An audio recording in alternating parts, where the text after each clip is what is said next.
नमस्कार। साल 2025 ये साल इंडियन स्पेस रिसर्च ऑर्गेनाइजेशन यानी इसरो के लिए एक गेम चेंजर साल साबित हुआ है।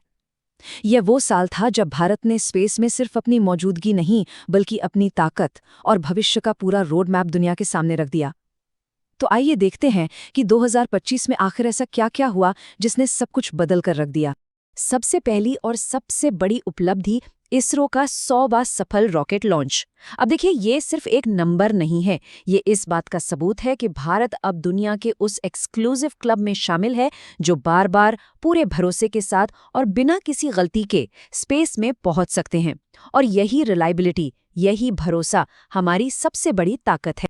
लेकिन 100 सफल लॉन्च तो आप समझ लीजिए कहानी की बस शुरुआत थी। 2025 ने एक बहुत बड़े बदलाव पर एक तरह से मोहर लगा दी कि भारत अब सिर्फ दूसरे देशों के सैटेलाइट्स लॉन्च करने वाली एक स्पेस टैक्सी सर्विस नहीं है। नहीं, अब हम खुद स्पेस में नई नई टेक्नोलॉजी बना रहे हैं और शायद दुनिया को रास्ता भी दिखा रहे हैं।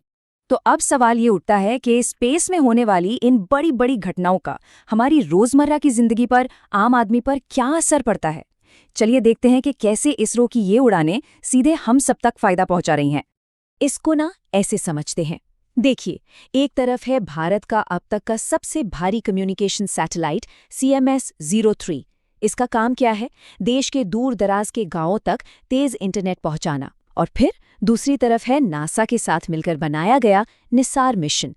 ये क्या करता है? ये बाढ़ और भूकंप जैसी आफतों की पहले से चेतावनी देकर लाखों जिंदगियां बचाने की ताकत रखता है। और बात सिर्फ भारत तक ही सीमित नहीं है। हमारा जो आदित्य L1 मिशन है वो सूरत से आने वाले सोलर स्टॉर्म्स की वार्निंग देकर पूरी दुनिया के सैटेलाइट्स और पावर ग्रिड्स को बचा रहा है। सोचकर देखिए, इसरो अब एक ग्लोबल पावर बन चुका है जो बाढ़, भूकंप, तूफान ऐसे वक्त में पूरी दुनिया को जरूरी सैटेलाइट डेटा दे रहा है।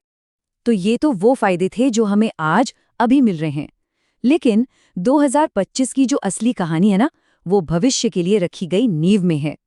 चलिए अब उस आत्मनिर्भर टेक्नोलॉजी पर नजर डालते हैं जिसने भारत को एक बिल्कुल नई ताकत दी है। इस दिशा में सबसे बड़ी कामयाबी स्पेस डॉकिंग। अब ये है क्या चीज? ये एक बेहद बेहद कॉम्प्लेक्स टेक्नोलॉजी है। इसमें हजारों किलोमीटर प्रति घंटे की रफ्तार से घूमते हुए दो सैटेलाइट्स को स्पेस में आपस में जोड़ा जाता है। जरा सोचिए, ये बिल्कुल वैसा है जैसे हवा में दो सुइयों में धागा डालना, वो भी आंखों पर पट्टी बांधकर। It's that difficult. और इस कमाल की टेक्नोलॉजी में महारत हासिल करके भारत ने एक बहुत ही खास, एक एलीट क्लब में एंट्री ले ली है। अमेरिका, रूस और चीन के बाद इस इनक्रेडिबल क्षमता को हासिल करने वाला भारत दुनिया का सिर्फ चौथा देश बन गया है। Only the fourth.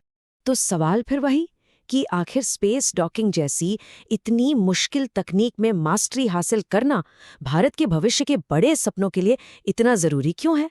Why does it matter so much? इसका जवाब भारत के सबसे बड़े सपनों में छिपा है। देखिए, स्पेस डॉकिंग वो चाबी है जो भविष्य में हमारे अपने इंडियन स्पेस स्टेशन का दरवाजा खोलेगी। यही टेक्नोलॉजी गगनयान जैसे ह्यूमन मिशंस की सेफ्टी को पक्का करेगी। और इतना ही नहीं, स्पेस में सैटेलाइट्स में रीफ्यूलिंग करने और उन्हें रिपेयर करने का रास्ता भी यही टेक्नोलॉजी खोलेगी।